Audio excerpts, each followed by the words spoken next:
नमस्कार दोस्तों, आप सभी लोगों का स्वागत है जोरा स्टड फार्म में।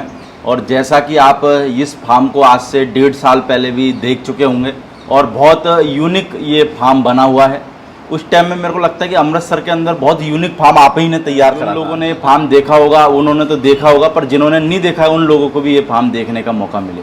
तो सर नमस्ते। नमस्ते प्रदीप सर भाई। सबसे पहले मैं चाहूँगा कि अपना पूरा नाम बताएं, फार्म का नाम, और अपना जो फार्म है ये किस लोकेशन पे पड़ता है। मेरा नाम है जोरावर सिंह ढिल्लों। मैं ये जोरा स्टड फार्म है, मैं अमृतसर से बिलोंग करता। ये फार्म NH1 ਦੇ ਉੱਪਰ ਪੈਂਦਾ जी, बिल्कुल हाईवे के ऊपर ही है। NH1 रंजीत एवेन्यू के सामने। यानी कि NH1 से यानी कि आप 30-40 मीटर अंदर मान लो। हाँ जी, हाँ जी, बिल्कुल जी।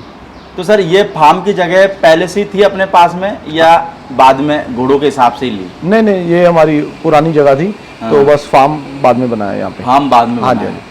तो सर अभी मैं जानना चाहूँगा कि फार्म पे पहले से क्या विकास हुआ है, कितने घोड़ा घोड़े हैं टोटल? घोड़े छोटे मतलब बच्चे बुच्चे 12-14। 12-14। हाँ जी, हाँ जी। और जब पहले अपन ने शूट करा था जब कितने थे सर?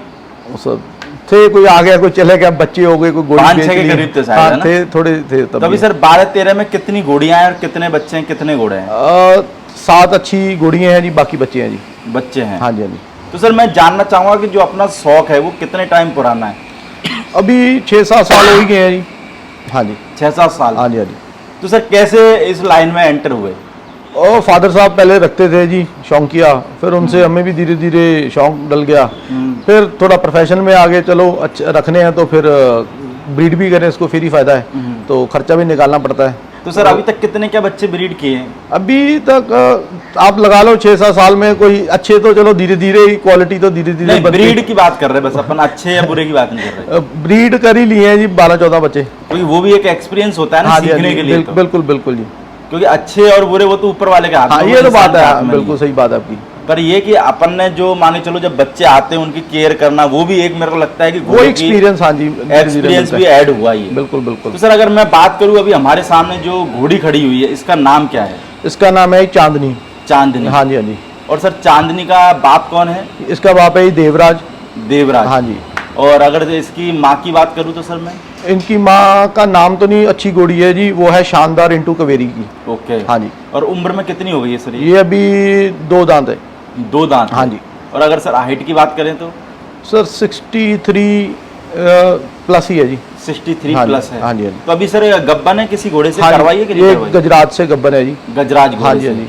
कोई 7-8 महीने की प्रेग्नेंट है। तो सर इस घोड़ी के अंदर जो हमारे सामने खड़ी हुई है, आपको क्या खासियत लगती है इसके अंदर? इसमें एक तो इसकी ब्लड लाइन बहुत अच्छी है जी, जैसे देवराज आ गया, फिर इसकी मदर की ब्लड लाइन बड़ी अच्छी है, शानदार इंटू कवेरी होगी। खुद भी चलो अच्छी मार्किंग अच्छी है, रिजल्ट अच्छा देगी। सो पेरेंटल अच्छे घोड़े से ब्रीड हुई है, मेट हुई है, अच्छा बच्चा देगी। इसका DNA भी हुआ डन है जी। तो सर कितने टाइम हो गया अपने इस फार्म पे इस घोड़ी? ये हमने छोटी बच्ची ली थी जी। छोटी हाँ जी, बच्ची। हाँ जी, हाँ जी। तो सर अगर मैं बात आपने DNA की करी है तो मैं जानना चाहूंगा कि सबसे पहले इस घोड़ी का DNA है? हाँ जी, इसका DNA, इसका पासपोर्ट आ गया जी। अच्छा। हाँ जी। और जिससे आपने जिसकी ये बच्ची यानी देवराज की बच्ची, ये देवराज की बच्ची। देवराज का DNA है? हाँ जी, हाँ जी, इसका भी DNA है? हाँ जी। और आपने जिससे मैट कराया उसका भी गजराज DNA का है? भी है। हाँ जी। यानी कि 3 जनरेशन आपके हाँ पास, जी, हाँ जी। यानी कि मान के चलो 3 तरीके के आपके पास आपका DNA DNA होगा। आ गया। हाँ जी, बिल्कुल। और इसके जो बच्चे होंगे उनका आप DNA कराओगे कि नहीं हाँ कराओगे? जी, हाँ जी, कराएंगे। अभी गजराज का भी DNA, इसके बच्चों का भी आगे DNA कराएंगे। तो सर आपको क्या फायदा लग रहा है DNA से? कोई फायदा है? जैसे बहुत सारे लोग कह रहे हैं मार्केट में यार DNA तो यार फर्जी, इससे तो नुकसान हो जाता है, तो आपको क्या लगता है, आपकी क्या राय है? नहीं, देखो जी, जो लोग नए आदमी को खासकर, पुराने में चलो पता चल ही जाता है, नए आदमी को तो झूठ बोलकर जो जानवर देते हैं बहुत प्रॉब्लम आती है, लोगों का शौक खत्म हो जाता है। नए आदमी मार्केट में आएंगे तभी हमारी ये घोड़ा वाली लाइन अच्छी बढ़ेगी। तो उसके लिए DNA का एक प्रूफ है जी, ठीक है, जिसका मैंने पैसा दिया है, जिसका हम सोच के लिया है, अगर उसका बच्चा नहीं होगा तो हम उस पर मेहनत, कितनी पैसे तो उसके दे रहे हैं ना, ब्लड लाइन के दे रहे हैं हम। और सर जब मान के चलो DNA फेल हो जाता है, वैसे तो आपके यहाँ हुए नहीं, पर मेरे को लगता है कि उस आदमी को कितना अफसोस यानी कि दुख होता होगा। यानी कि देखो सर, जो नया बंदा पढ़ते इसका DNA फेल हो गया, एक तो किसी और को भी राय नहीं देगा यार कभी घोड़ा रखी, ये बहुत झूठा काम है ये। अच्छा, जब चीज अच्छी होगी तो रिजल्ट अपने आप अच्छा आएगा ना। DNA होना चाहिए जी, बहुत जरूरी है। तो सर आज जैसे अगर देखा जाए तो घोड़ा मार्केट में लोग एक साथ मिलके चलना नहीं चाह रहे हैं, इसके बारे में क्या कहना चाहोगे? यानी अगर एक साथ मिलके चले घोड़े वाले तो क्या हो सकता है, और अलग अलग चलेंगे तो क्या हो सकता है? प्रदीप भाई, सबसे जरूरी चीज है जी, प्यार होना चाहिए किसी भी लाइन में। प्यार होगा, एकता होगी तो हम ग्रो करेंगे। अगर एक दूसरे की टांगे खींचेंगे कभी कोई भी काम में हम ग्रो नहीं कर सकते। सो चलो, हमारे यहाँ पे बड़े अच्छे अच्छे लोग हैं, सभी हम बड़े प्यार से रहते हैं, बट एक इकट्ठे होकर चलना चाहिए। बाकी मैं जो देखने वाले लोग हैं उनको भी बता देता हूँ कि सर ने इस बार अमृतसर मंडी के लिए भी बहुत अच्छा प्रयास किया और बहुत अच्छी मंडी लगवाई, साफ सफाई को लेके भी, पानी वगैरह की व्यवस्था को लेके भी। तो सर मैं जानना चाहूँगा अमृतसर मंडी को लेके अगला कदम क्या है? आपने अगर ये मुहिम उठाई है तो अगला कदम क्या रहने वाला है सर? और अमृतसर मंडी को किस लेवल पे ले जाने वाले हो? क्योंकि अमृतसर मंडी, मेरे देखो, मंडी सारी अच्छी है बिल्कुल, पर ये है कि व्यापारी जिस मंडी में थोड़ा सा कम आता है वो मंडी थोड़ी सी डाउन हो जाती है। और आपको भी पता है कि अमृतसर मंडी आज के टाइम में किस जगह पे स्टैंड करती है। बिल्कुल प्रदीप भाई, सबसे ज्यादा प्रॉब्लम आ रही थी, कभी बहुत पुरानी मंडी है ये 6वीं पातशाही जी ने मंडी स्टार्ट की थी, तो बहुत बड़ी मंडी थी। अब ये धीरे धीरे काफी सालों से आप देखा, कोई लोग हमारे व्यापारी तो आते नहीं यहाँ पे, अब लोगों के पास अच्छे एनिमल हैं यहाँ पे अमृतसर में, पर बात है उसको, हमारी मंडी बहुत गंदी है, पानी की प्रॉब्लम आती थी, सफाई की प्रॉब्लम आती।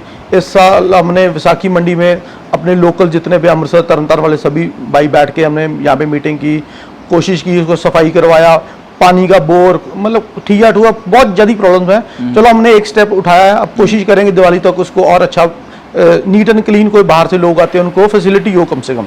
तो सर जैसे आपने स्टेप उठाया तो उसके लिए क्या बजट वगैरह क्या है, उसके बारे में भी जानना सर। बजट नहीं, हमें बजट का भी कोई चक्कर नहीं है, हमें तो सिर्फ साथ चाहिए जी। अगर लोग साथ हैं तो बजट अपने आप ही हो जाता है सारा सेट। बजट लोगों से लिया है या अपनी जेम से लगा दिया? नहीं सर, हमारे जो अजीज दोस्त थे उन्होंने खुद ही, किसी ने 5, किसी ने 10,000 प्यार से दिया, पर हमें इतने पैसे चाहिए नहीं थे, हमें तो 20-25 हज़ार रुपया चाहिए था। सफाई सुई का बाकी ठेकेदार ने थोड़ी हमें मदद की, कभी हम इकट्ठे हो गए। जैसे स्टोरी का रेट चलता था 12,500 रुपया, उसका हमने 7,500 रुपया करवाया। अब 3-4 हज़ार का फायदा, इकट्ठे हैं तभी काम होगा, अकेला तो कोई कुछ नहीं कर सकता। अकेला तो सर कुछ हिंदुस्तान में कोई, अब मैं तो कह रहा हूँ घोड़े वाले भी अगर मिल जाए ना और सोसाइटी अभी मिल जाए तो हिंदुस्तान में बहुत बड़ा काम हो सकता है। अभी हम बस कोशिश कर रहे हैं इसको और साफ सुथरा करके। अभी हम सबको इनवाइट करेंगे, हमारी मंडी में आया करो, मंडी को, मतलब जितनी मंडी लगेंगी, जितना व्यापार होगा उतनी अच्छी बात है जी। क्योंकि मेरे को लगता है इस बार मंडी में पानी की भी व्यवस्था अच्छी थी, लाइट वगैरह की भी थी, और फुल टाइम लाइट थी, साफ सफाई पहले करवाई थी। बस ये कि थोड़ा सा काम वो आंधी ने खराब कर दिया। हाँ जी, चलो वो तो कुदरत है, हमने अपना काम करना है, कुदरत ने अपना काम करना है। एक अच्छा काम करा कि अमृतसर मंडी को बढ़ावा दे रहे हो। हाँ जी बिल्कुल, सारे भाइयों के संयोग से जी, सभी का साथ है जी। एक आदमी कुछ नहीं कर सकता, बात तो सिर्फ इकट्ठे होने की है जी। तो सर अगर मैं जानना चाहूँ, अभी हमारे पास सामने जो एक बच्ची खड़ी हुई है, ये बच्ची का बच्चा है? बच्ची है जी। बच्ची है? हाँ, किस घोड़े की बच्ची ये है? भारत रत्न की है जी। भारत रत्न? हाँ जी, हाँ जी। और क्या उम्र हो गई होगी इसकी? ये होगी सर 10-10.5 महीने के करीब है। तो अपने घर की सर होम ब्रीड है? हाँ जी, हाँ जी, हमारे घर पैदा हुई है जी। आपके घर? हाँ जी, हाँ जी। तो भारत रत्न जब उधर था जब भी मैट करा लाए थे? नहीं, ये मैंने इसकी मदर जब मतलब गब्बन ली थी घोड़ी। अच्छा, ये तब भारत रत्न पंजाब में था। ओके। हाँ जी। में क्या खासियत लग रही है आपको? देखो इसमें फीचर्स बड़े अच्छे हैं, बड़ी तिखापन है, एटीट्यूड बड़ा अच्छा है, पर घर की ब्रीड है और अच्छी लगती है बंदे को। फिर हमारे कोशिश है इसको हम शो में लड़ाएंगे, मेहनत करेंगे, देखते हैं। तो सर शो के बारे में क्या कहना है? जैसे अभी तक कोई घोड़ा घोड़ी शो में उतारा है कि नहीं उतारा है? नहीं सर, अभी वैसा एक्सपीरियंस हुआ नहीं, धीरे धीरे देख रहे हैं, अभी समझ रहे हैं, उतारेंगे जरूर। शो बहुत अच्छे होते हैं तो वहाँ पे उतारेंगे, देखते हैं कहाँ स्टैंड करते हैं हम भी। तो सर जैसे आप अभी घोड़ा घोड़ियों को जैसे फीड की बात करें तो नए लोगों को बहुत दिक्कत आती है। हाँ जी। तो अभी सुबह से शाम तक फीडिंग में क्या देते हैं और क्या शेड्यूल रहता है घोड़ा घोड़ियों का? ज़्यादा हम तो जौ जब यूज़ करते हैं, चने मौसम के हिसाब से, और चोखर तेल, जैसे सरों का तेल हो गया, तारा मीरा वगैरह हो गया, ये बेसिक डाइट ही है। मौसम के हिसाब से, जैसे पहले लूसन था, अब मनीरा आ जाता है, अब आगे मनीरा आएगा, अब तो खत्म है। हाँ जी, बस बेसिक डाइट ही, कुछ ज़्यादा एक्स्ट्रा हम नहीं करते। कोई डाइट नहीं? हाँ, बेसिक डाइट जो चलता है। तो आपके यहाँ से सर मंडी कितनी दूर पड़ जाती है? यहाँ से 4-5 किलोमीटर है जी। 4-5 किलोमीटर? हाँ जी। तो सर जो मार्केट में नए लोग आ रहे हैं, क्योंकि अपन आपको पता है नए लोगों पर ज्यादा फोकस रहता है। बिल्कुल ही। तो उन नए लोगों के लिए एक जाते जाते क्या मैसेज देना चाहोगे कि नए लोग क्या अपन घोड़ा लाइन में आए तो क्या ध्यान रखें, या किस चीज का ध्यान रखें, किसका नहीं रखें, जो आप उनको एक नॉलेज टाइप फॉर्मूला देना चाहो?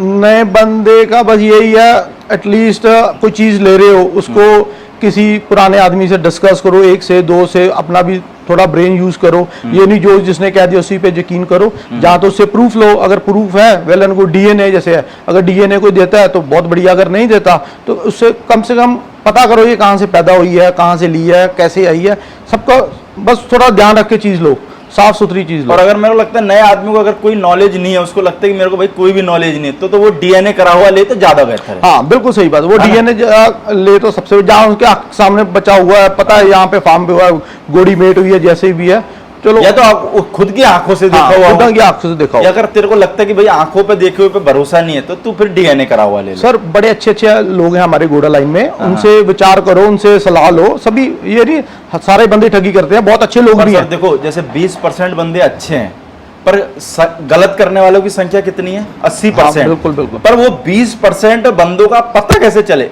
अब कोई थर्मामीटर तो मार्केट में है नहीं है, तो वो नया बंदा पता नहीं कर पाता ना कि अच्छा कौन है और बुरा कौन है सर। और जब सर ज्यादा जो संख्या अगर बुरे लोगों की होती है, तो उस आदमी को फिर सारे लोग ही बुरे दिखाई देते हैं। बिल्कुल सही बात है, वो समझता ये सारे झूठे हैं। हाँ। बट चलो फिर भी हम किसी भी व्यवहार में एक दूसरे कंसल्ट तो करना चाहिए ना, एक दूसरे की मदद करो। कोई तुम्हारे दोस्त है, कोई लाइन में है, कोई ना कोई रिलेशन में, सभी तो एक दूसरे के वाकफ होते ही हैं। बंदा पूछ के ध्यान से उसके माध्यम से लेकर अच्छी चीज ले सकता है। और कोई घोड़े वाला, मैं मेरी पर्सनल एक सलाह और देना चाहूंगा नए लोगों को, कोई घोड़े वाला जैसे आप घोड़े लेने जा रहे हो और कोई वो आपको ये बोले कि भाई साहब आपने घोड़ा तो ले लिया, आप किसी को बताना मत, आप है ना, जैसे बहुत सारे बिल्कुल बता देगा तो मैं कहता हूँ भाई सबों को बताना चाहिए, क्योंकि हो सकता है कोई उसकी असलियत आपको बता दे। बिल्कुल बिल्कुल जी, ऐसे है जी। बताओगे, जैसे हमारे कोई एक दो सज्जन उन्होंने ले लिया, अगर हमें पूछते हम भी उनकी हेल्प कर देते। बाद में प्रॉब्लम्स आती हैं, बहुत जाती हैं, हमें भी एक दो बारी पहले आई थी, धीरे धीरे हम भी फिर ट्रैक पे आ गए। यानी कि शुरू में झटका तो लगता ही नहीं सर, झटके लगने के बगैर तो कोई भी नहीं खड़ा होता।